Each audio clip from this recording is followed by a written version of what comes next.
Good early morning, guys. I got up about as early today as I do on days I have to work. Heading to the Toyota dealership right now. I was pretty blessed. I had, December 22nd all the way through January the 8th off from work. So I was pretty blessed there, a little over 2 weeks, but this is my last official day. This is Friday. But we're on the way up here to get the Tundra fixed. In another video, I showed y'all that I had a tie rod in that the boot had busted on and the grease was leaking out of, and that is need to be replaced because eventually that grease will all be gone. It'll just be metal on metal and it'll wear it out. So need to get that fixed. So we'll get that done, have alignment. I'm going to go ahead and let them do the rear brakes because I just don't feel like doing it. That way they can go ahead and turn the rotors and everything. I'm just going to have the rotors turned. I'm not going to buy new rotors like I did on the front. Fronts are warped, the rears are not. So I'm just going to go ahead and, let them turn those rotors. And then we'll have one more thing done. And they've been pushing this for a while now. And I've just been saying, no. Well, I decided I'm actually going to do this. And that way I can tell you guys if I feel like it's worth it. And I may not be able to tell any difference at all, and it may still be worth it, but at least I'll see if I can tell a difference or not. It's that fuel system treatment that they keep pushing that you're supposed to have done like every 2 years. Of course, I've had this truck longer than 2 years. It's got 58,974 miles on it. It's a 2016, so not very many miles for a 16. A lot of those miles have come in the last 4 or 5 months when I didn't have a secondary vehicle. Most of the time I have another vehicle that I drive most of the time. But I'm gonna let them do that. It's not cheap, it's somewhere around $200-ish. But it's supposed to like break up all the carbon or most of the carbon in your engine and get rid of all that. And I just wanna know if it's actually worth it. I don't know if it is or not. I don't know if I'll be able to tell a difference or not. But I'm just curious if I can. There must be a wreck up here. I'm sorry I got a little distracted there. There's a police car behind me, a police car in front of me. It almost looks like the police cars are getting towed. I can't tell if it's the police car or some other car. But nope, it's another car sitting off the side of the road. All right, but I can at least report back to you whether or not, I can tell any different. I use fuel additive like seafoam in my gas a lot. I say a lot, maybe once every few months. So that stuff's supposed to help, so I don't know if that helps either. But we'll find out if this does anything and if I think it's actually worth the $200 price tag. I don't even know how they do it. So I'm probably going to ask them how they do it so I can explain it to you a little bit better on the way back or after they get done with my truck, so I can finally tell you a final cost to have all this done. Kind of break down it,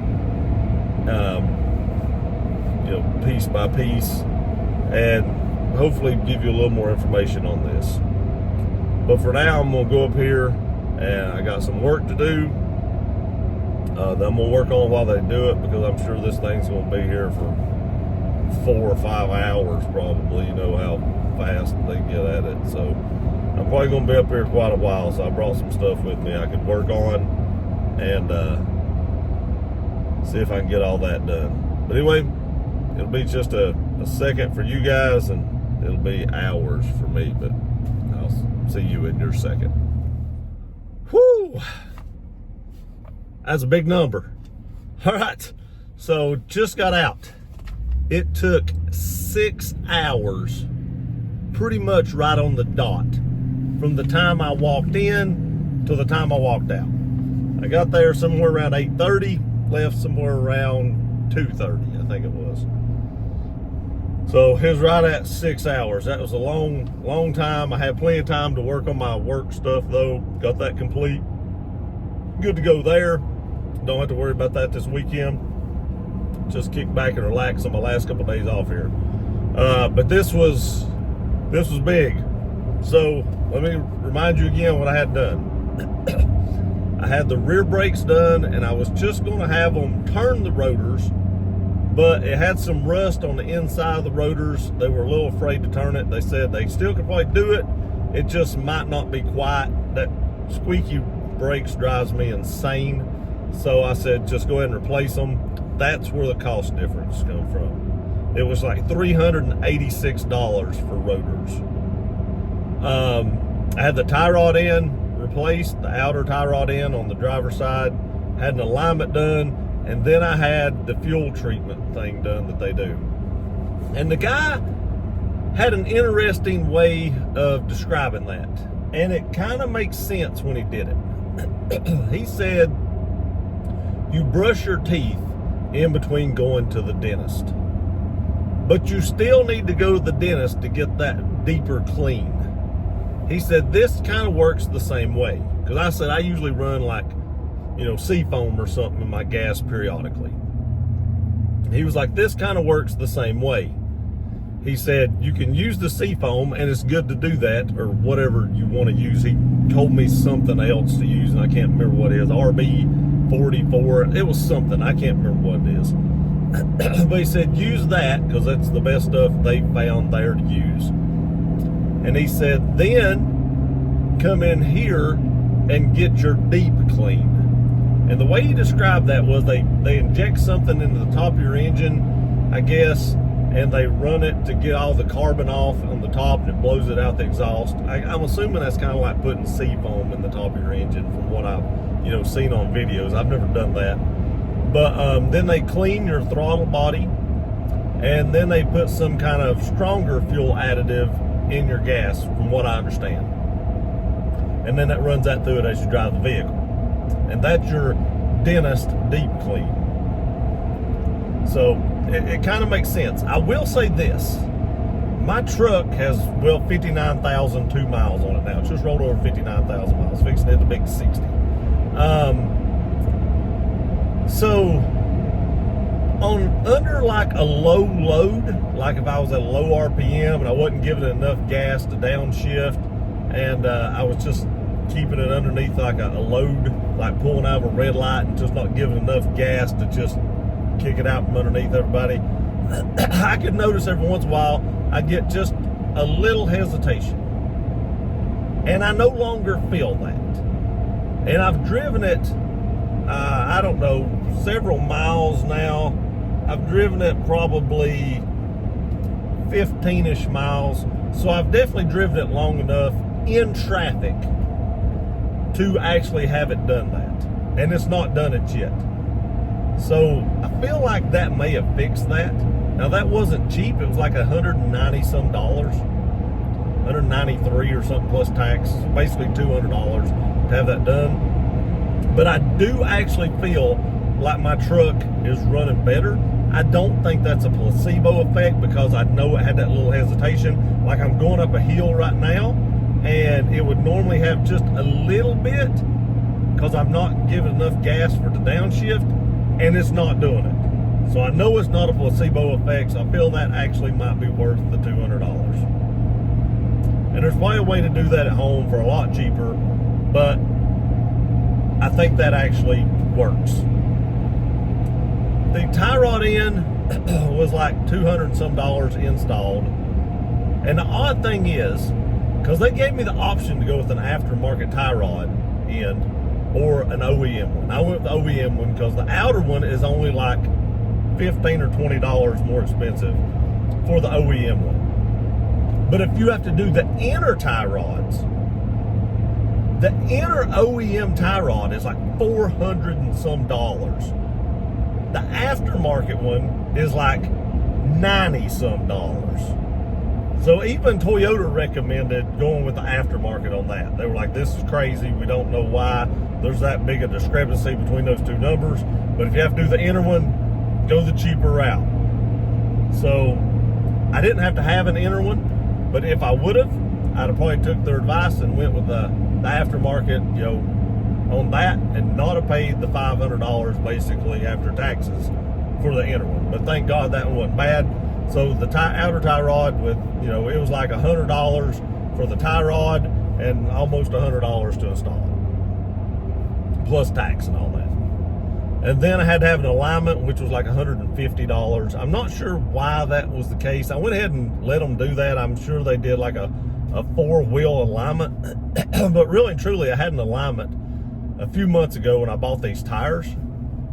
So I probably just need a front end alignment, but while they're doing it, heck, I just check it all, that way we know it's all good. So that was like 150 some bucks. The brake pads, I think those were like 200 and some. And then the rotors was $386.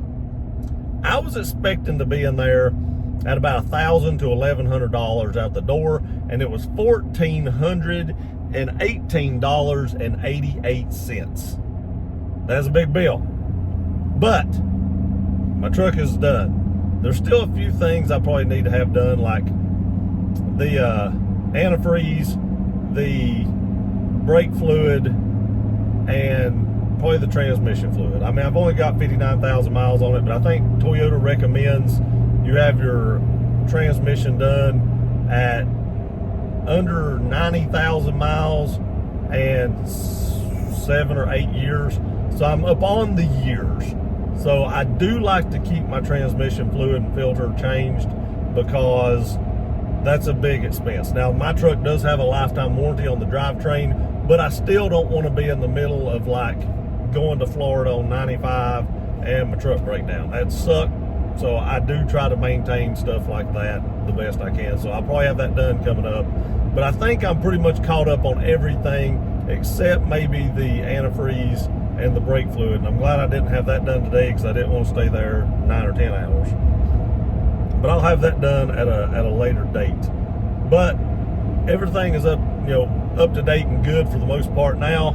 And but that was a pretty hefty bill at $1,418. So if you're thinking about having all this done, or if you need all this done, get ready, because there'll be a little bit of sticker shock, I guess, if you haven't done it at the dealership. It always is, because everything at the dealership is always expensive. But I will say, the biggest surprise, which I knew I wouldn't be able to tell with the tie rod end, it wasn't clunking or nothing. The boot had just busted. It hadn't got to the point where it's clunking or anything, so I can't really tell a difference there. The brakes, they were just worn down. They weren't warped or anything, so I can't really tell a difference there. But the gas treatment has surprised me. I really didn't think I'd be able to tell any difference at all in that. But really and truly, I can. And I'm a little shocked about that. 2 thumbs up, Toyota. Good job.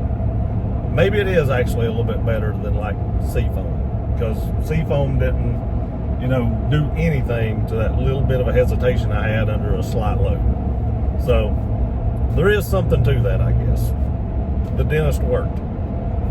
But if you have any questions, leave them in the comment section below. I like to keep you all up to date on, just what maintenance costs are on a Toyota. Now, again, this truck's a 2016. It does only have 59,000 miles on it. But, when you think about maintenance cost over a period of vehicle, I've not had a lot of issues with this. One thing was under warranty was the headlights flickering, because some of the platinum editions only pretty much had a stalk that would have an issue for the automatic headlights and the tie rod end. And that's pretty much the only issues I've really had with this truck. It's been a really good truck so far. I know I don't have like 500,000 miles on it, but so far it's been a good truck and hasn't given me much issues. Knock on wood. Hopefully that continues. Again, like I said, if you have any questions, leave them in the comment section below. I appreciate you guys watching this video. Get that out in a minute. Please like, share, and subscribe. I love you guys. We'll see you next time. Hey guys, if you're still here, I have one more thing to tell you. And I've probably driven 40, 45, 50 miles, something like that, since I had all this stuff done. And I'm getting way better gas mileage. That's not a placebo effect either, because I reset this when I left the dealership. And I have run through a drive-through. I've been in stop and go traffic. And normally coming back from Johnson City at the dealership, I get 13.5, no more than 14 miles a gallon. And right now I'm getting 15.9 miles to the gallon. I mean, that's incredible. Hang on a second, let me turn the camera. 15.9 miles to the gallon. That is crazy. So again, I really don't think this is a placebo effect. I really think that fuel system works. Now, for how long? I don't know. Will it work just one tank of gas and go right back down to 13.5 miles a gallon? Maybe. Will it last a year? I don't know. I have to keep y'all updated on that. But for the drive home, yeah, I've never gotten close to 16 miles a gallon in this truck on 35-inch tires. And these tires that I just put on it have actually decreased my gas mileage a little bit. But again, that hesitation is still not there. 15.9 miles, almost 16 miles a gallon. That's ridiculous. I appreciate y'all watching. Ooh, shiny.